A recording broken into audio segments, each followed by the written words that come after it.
Hoje a gente vai mergulhar de cabeça num momento assim crucial da história antiga. Vamos falar sobre a queda de Jerusalém, o exílio que veio logo depois e, claro, o livro profético incrível que nasceu bem no meio dessa crise toda.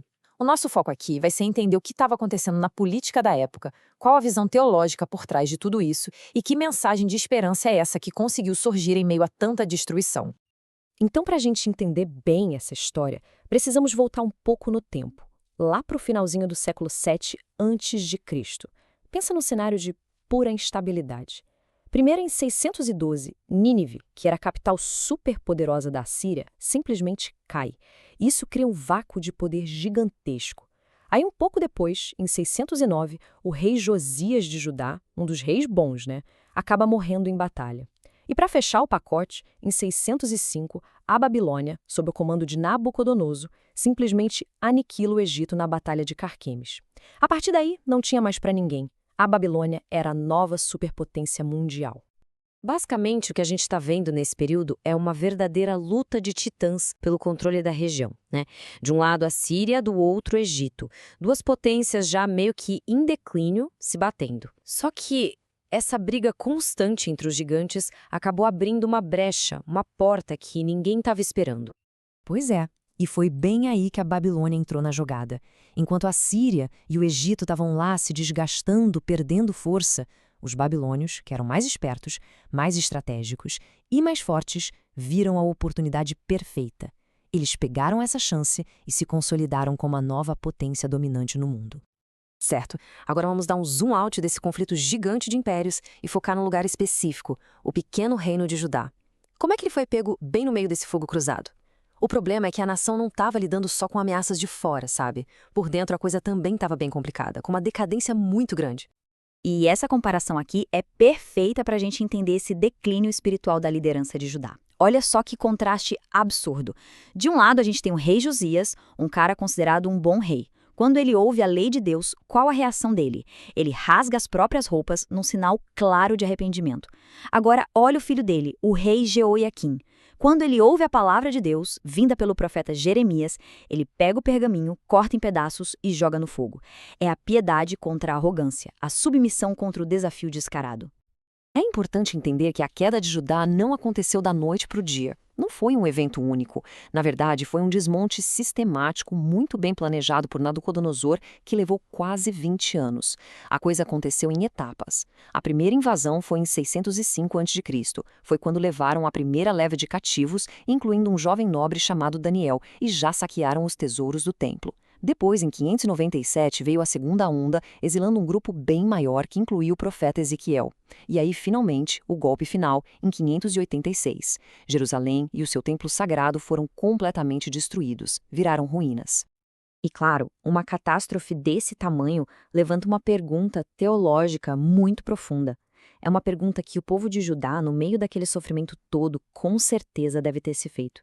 Peraí, como é que o Deus que nos protegeu por tantos séculos pôde permitir uma coisa tão terrível assim? E a resposta, a perspectiva que a Bíblia dá para isso, é surpreendente. O texto não enxerga esse evento como uma simples derrota militar. Não. Ele é visto como um ato soberano, uma ação de juízo divino. A ideia não é que o Deus de Israel era fraco e foi derrotado, mas sim que era um Deus forte, que estava ativamente disciplinando o seu próprio povo. E aqui está o ponto central da questão, que vem direto do texto. Judá não simplesmente caiu. Diz que Judá foi entregue pelo próprio Deus. A causa principal da derrota, então, não era a força militar da Babilônia, mas sim o próprio pecado do povo. Nabucodonosor não venceu por mérito próprio, entende? Ele foi, na verdade, um instrumento. E isso aqui revela uma coisa muito forte da visão bíblica, a ideia do controle absoluto de Deus sobre a história. Uma visão onde até mesmo os imperadores mais poderosos, mesmo sendo pagãos, acabam se tornando ferramentas, muitas vezes sem nem saber, para cumprir os propósitos maiores de Deus, seja para juízo ou para misericórdia. Tá, mas por que uma disciplina tão pesada assim? Alguém poderia perguntar. Bom, os textos apontam para um histórico bem longo de desobediência. Era idolatria para todo lado, um desprezo total pelas advertências que os profetas davam, uma corrupção moral e espiritual muito profunda. Chegou a um ponto em que eles tinham uma fé quase mágica no prédio do templo, sabe?